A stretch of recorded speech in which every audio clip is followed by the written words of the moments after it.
this is one of the webinars that we're going to try and do gradually. It looks at how you develop and produce and carry through webinars and interviews. And in this particular webinar, we're going to look at the role of the producer. Now, there are a series of different people, interviewer, interviewee, hosts, and so on, who are part of a team for producing a webinar or can be part of a team. But one of the people that's quite critical is a producer. Now, usually, up until now, I've done that job and combined it with the interviewer. And I know at least one or two other people have done that or tried to do that as well. But the producer can be someone different and can work with the interviewer in setting up the webinar. And I think it's probably quite good to have a producer figure who oversees the setting up of the webinar and the streaming of it. And that's what we're going to look to today. Now, this is not too complex, but the first time you try it, it does seem a bit complex and you may panic a bit, but after you've done it 1, 2, 3 times, it becomes almost second nature. So how do you, first of all, set up a webinar? Now, those people who are a producer and who are going to set up a webinar, we have to be people who we can really trust because they're going to have my login details and my password. So only a few people can be producers and they will have to sign in and log into the system. Now, I've already done that because I'm sort of automatically signed in. If I click join meeting and then go to schedule meeting, schedule meeting, then it gives me a list of all my webinars and all my meetings. Now, the first thing to understand is there is a difference between meetings, if you set a meeting up, or a webinar.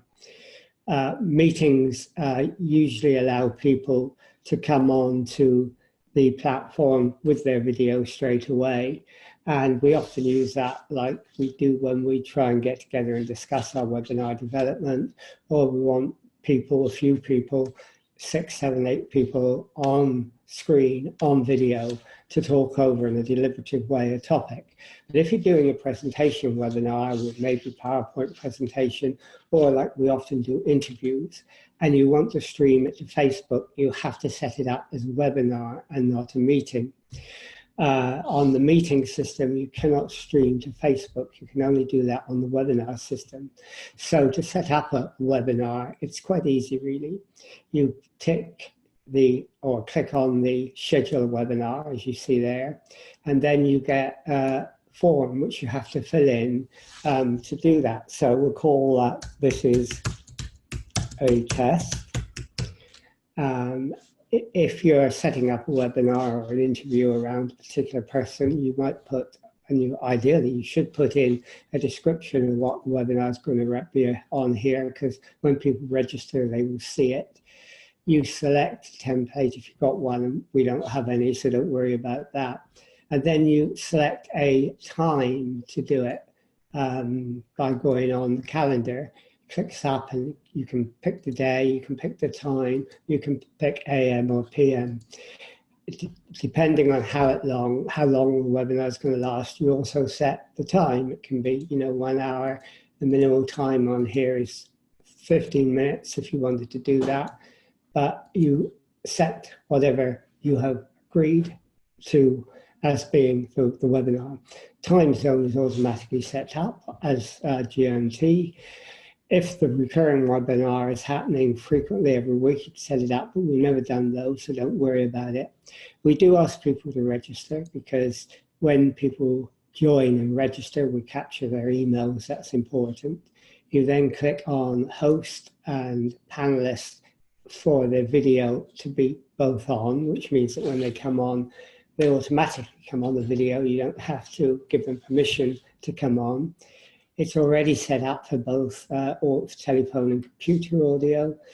We don't want a password, though if we were ever in the future to do, say, paid webinars, then you might have a password where only those people who paid get the password, but we don't do that at the moment, though with Fong, we're beginning to think about doing that. We click question and answer session so people can, use that as well if they want. and we click Enable Practice Session. Enable Practice Session means that you can come on 20 minutes early before the webinar starts. Make sure the interviewer, the interviewee that you're interviewing is on as well, and you can rehearse things, practice things, make sure the webcam is okay, and so on. If you click Enable Practice Session, it means that the people who've joined your webinar to take part in it can't join it while you're in practice session. And you will see when you do set up a webinar like this, that at the top there is a button which says Broadcast. And once you press Broadcast, you're out of your practice session and people can come onto the webinar, those who are registered. So when you've done that, you schedule your webinar here. I won't schedule it because I don't particularly want to do that. But let me go to a webinar that we are going to have. If we take this one, for example, that we're going to have in a couple of weeks' time, you can see that I've put the heading. You see I've put a description of what the webinar is about. We put the date. We've got host and panelists on, Q&A on, Enable Practice Session on, a number of other things that you can do or you need to do. Under email settings, it says that you you need to have this one set, confirmation email to registrants upon registration, because that means as soon as anyone registers, they get a confirmation. And I always click on this one too, which you can see that if you set that up, you can ensure that those who join get a reminder an hour and a day before, or you can choose a week as well. But I usually choose a day and hour beforehand. You also have to invite your panelists, because you will see that when people, when you set up your webinar, you've got this registration URL. Now this is the registration link that goes to anyone who you're inviting to join the webinar to watch, to take part. And that's the one that you would disseminate to various social networks and so on. But your panelist needs a special one. So if you look at this, invite panelists, and you click edit, then you get a box where you have to put the email address of the panelist on, the person you're interviewing, or if there are two people, you have to put their two email addresses, and you have to write in their name. And then you save it. And if you save it, it goes immediately to them. I very often don't tick send the invitation to the newly added panelists if I set this up early, because they'll only lose it if it gets to them a week early. I usually send it to them on the morning of the day, because once you set this up, you will see that when you click on it, you're allowed to edit it.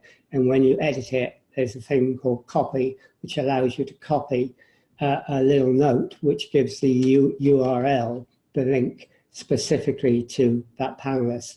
And every link that goes on, if you have two panelists, one, two, every link that goes on is specific to the person that you send it to. That link can't be shared because it's a link that enables the person to come directly onto video on the webinar when it starts. So those are special links, and I haven't put it on in this one. So you've got this link, which is a registration link for those attending, and a panelist link, which I haven't put on yet, which just shows you how to do, which goes to the interviewee that you're having, the guest for that webinar. As people register, and I haven't advertised this one yet, so no one's registered, but when people do register, you'll be able to see how many, you can view them, and you can see who they are. So that's basically how you set up a webinar. And then on the day of the webinar, I ask the interviewee to come on 20 minutes or 15 minutes early. Having done a test a couple of days before, by the way, I always test to make sure an interviewee's webcam and sound and framing in the screen is okay. So I asked them to do a five minute test 2 or 3 or 4 days before. I don't use a webinar set up for that. I set that up as a meeting. You can't do it on the webinar that you've set up, because that can only be used on the day when it's meant to go out. So I set up a separate meeting for that. For example, I've got a meeting tomorrow. So if I was going to do a test with Simon Hooper, who we've just looked at on the webinar system, I would set up a meeting with Simon Hooper a couple of days before the actual webinar, just to practice. And when you set up a meeting, it's almost the same. It's not exactly the same, but you put the name. I don't usually put a description if it's a little test. Put your time and the time it's going to take. You don't require registration for the test because you're only doing it for one person. Host and participant goes on, so he comes straight on into video. You don't want a password, you don't want any of this. You don't have a waiting room or anything because you want him to come straight on or her to come straight on and do a 5-minute test. And when you do the test, what you're doing basically is you are making sure that, first of all, their webcam is working, so you've got to make sure that it looks okay. You've got to make sure they're framed a bit like I am at the moment. You don't want them to be too close. You don't want their head to be down here. You want it framed so it looks okay. You make sure the lighting's there, and if you're going to do it in the evening, remember it's dark, so they need to get some front lighting, and you need to tell them that. And I've got some front lighting. You can see I can put it on now. It's daylight, I don't need it, but you can see I've got front lighting. And you really need to tell a person to have front lighting, or otherwise they will look rather like they're in silhouette.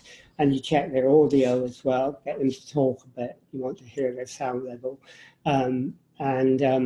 Just tell them a bit about how it's going to work. The fact that you're going to, the interviewer, if it's you, but if it's someone else, is going to ask a series of questions, that some questions will come up live on the webinar screen, and you show them the chat box by clicking on the chat box and typing in something into the chat box so that they can actually see it. I'm going to type something in now, hi there.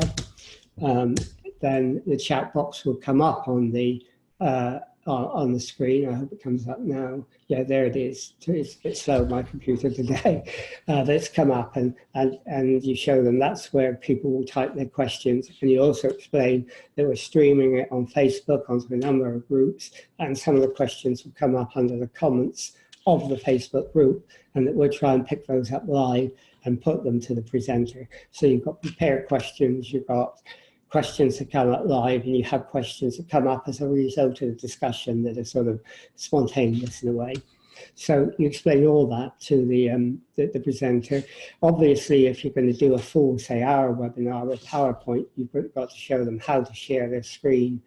And if you do that, then you have to show them that they need to have the screen, the item that they're going to share, like PowerPoint, on their desktop, and then they click on share. And I don't have that on at the moment, but what I've got is something else. I've got what we've already seen, the webinar system, or if we go to here, for example, I've got Enfield Voices on, and you've got to show them that they can share their screen that way. And if they have PowerPoint, you've got to make sure they're in presentation mode so you don't see all the individual PowerPoint slides down on the left-hand side. You actually see the whole screen as a PowerPoint slide. And if you are going to share a video, you can do that. You can put up a YouTube video, but you've got to make sure these two things at the bottom are clicked: share computer sound and optimize for full screen with video clip. If you don't click those, they see the video, but they won't hear it. So you've got to remember to do that as well. So that's fairly straightforward. Now the difficult bit comes on the day that you start. I ask them to come on, and the producer will ask them to come on 20 minutes early. The interviewer can do this rather than the producer, because the producer doesn't have to. But if the producer is a different person, he will come on as well as the interviewer, the interviewee. Because he's a producer, once it starts, he needs to hide his picture. And if he clicks on his picture, it will say hide him from the screen, and he can do that. But when you're setting up, you need to be in vision, but after that, you don't have to. Right, so on the day, you come on 20 minutes early, all three of you, and you make sure that the interviewee's lighting and everything else is set up as you did on the test, and the sound's working. And then if all that's working, and it usually is, and that takes 2 minutes, you just hang around for 10 minutes, but you really need to come on early in case there's a problem.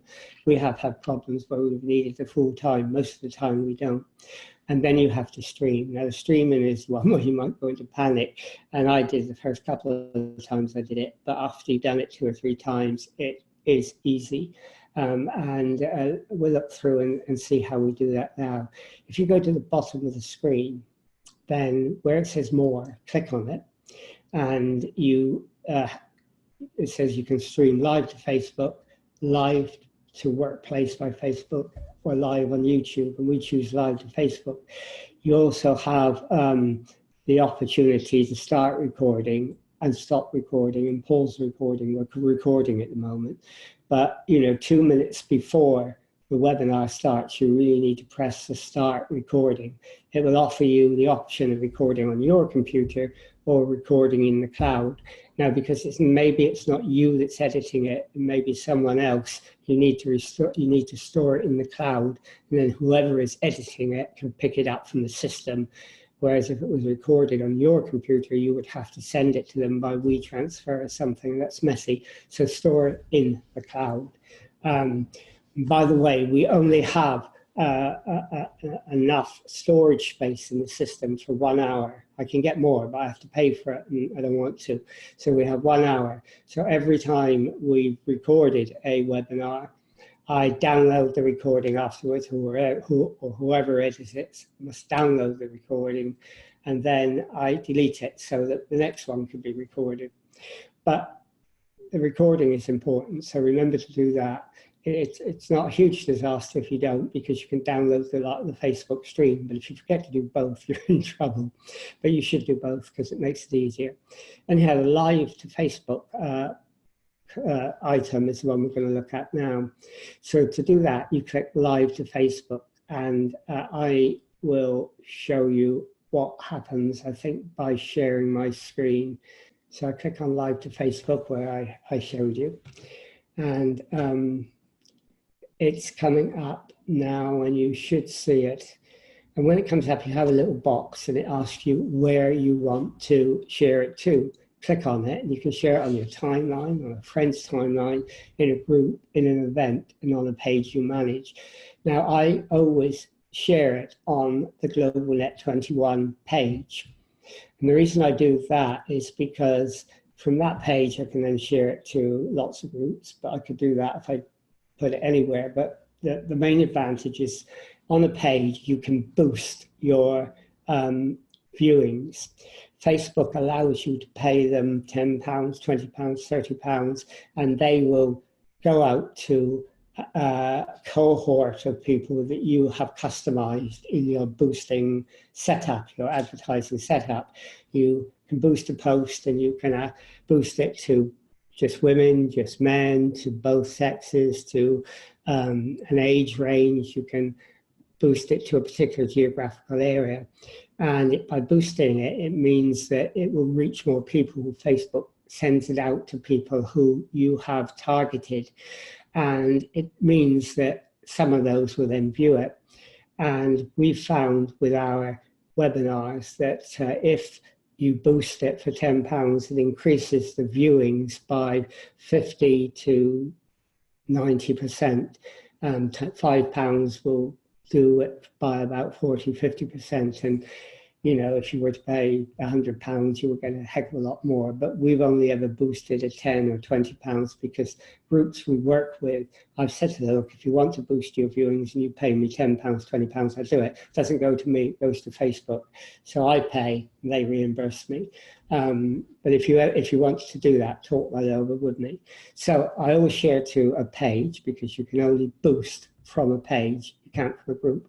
But for this pilot, for this seminar now, I'm not going to share on the page, because if I do, people on my page will hear what I'm talking about now, and I don't. But I'm going to share to a special group that I have set up called live, where is it? It's video. let me get it right, live video test group. Now, live video test group is a private group, so no one can see it, but I've set this group up just to do tests with people or something like this so that it doesn't share. And I hope this will work because it is a private group. So you choose your group, but normally you would choose a page, and then you click next.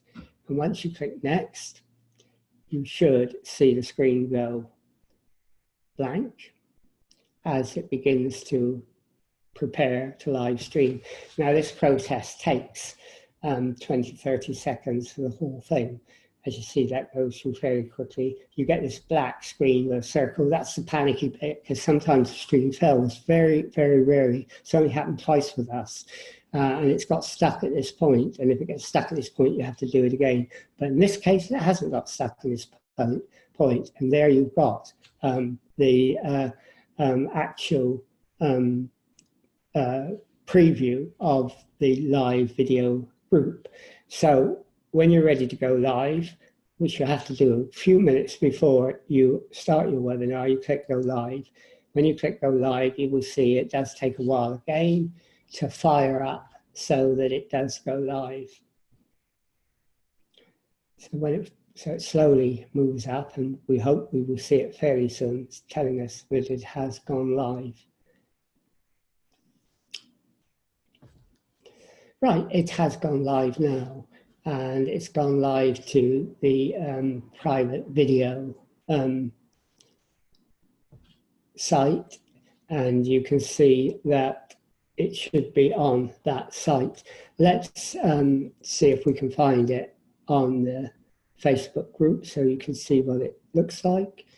If we go to home and we then have to look at the different groups.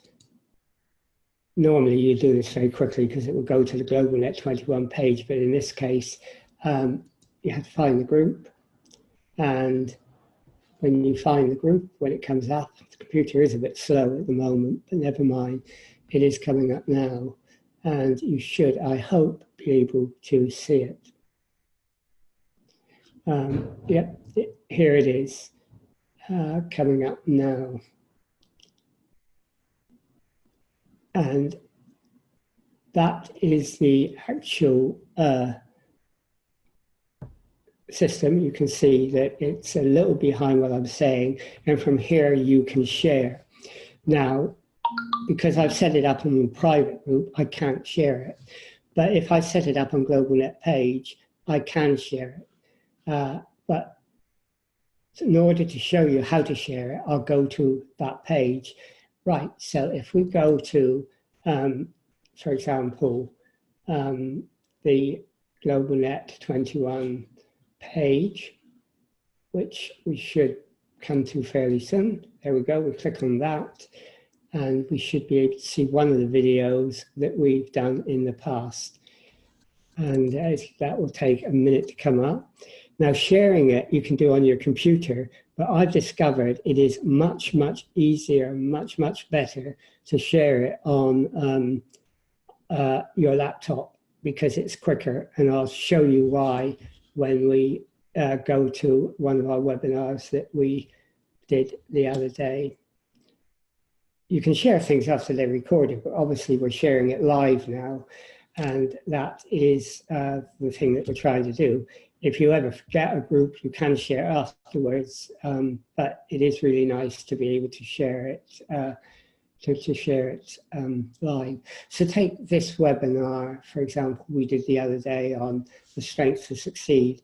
If you had shared it like I showed you on the other group, it will come up immediately and you will have a share button underneath. And you can see this one had quite a lot of viewings, but you click on the share button then, and when you click on the share button, you get another one saying share. You click on share, and you then get the option, which will come up slowly, to share on the page you manage, or in a group, or an event, and you choose whichever one you want. So, for example, I might want to share in a group, and it might be just say Enfield Voices, I just type that in and it will give you a whole series, and you can pick into voices there. And then you click post. I won't pick it because we've already had it on individual voices, so I'll cut that off. But you then have to share to every individual group. Now, if you do it in if you do it on a laptop, it is much easier. I don't know if I can show you this, but for example, if I wanted to share a post, any post on let's go to the same one if I can find it. If you do it on your laptop, sharing is so much easier. I only discovered this about a couple of weeks ago. So if you were sharing it on here, I don't know if you can see it. That is the thing we had. Then if I click share on here, it does give me the option. I don't know if you see it at the bottom here, it gives me the option. You don't see these to share in a page or a group or whatever. And that's an important thing to do. So if we were to do it on here, let me have a look. I've lost the one we're going to do, right? Share. If I choose share to a group, then what happens is, I don't know if you see it, all the groups come up, and you can click each one after the other, of all the groups that you belong to, you want to share it on. And you can do that literally in seconds if you do it on your iPad. If you were to do it on the computer, you have to do each one individually, and it can take you about 5 minutes. So once you've shared it on all the groups you want, and maybe then on your timeline, someone else's timeline, you're ready to go.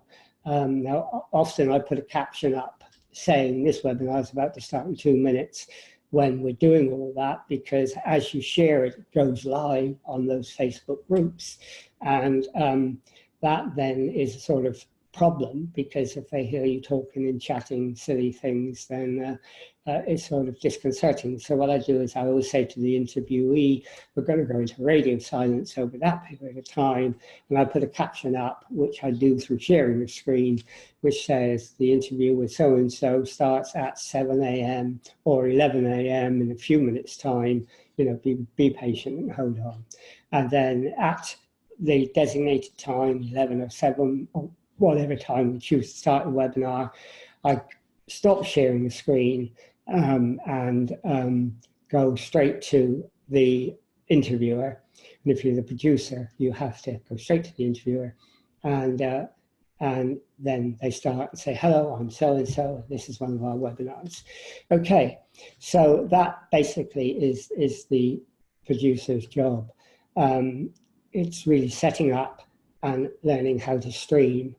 And setting up is setting it up on the Zoom site, doing a practice session with the interviewer and the interviewee, and especially the interviewee, to make sure that their framing and webcam and audio is okay.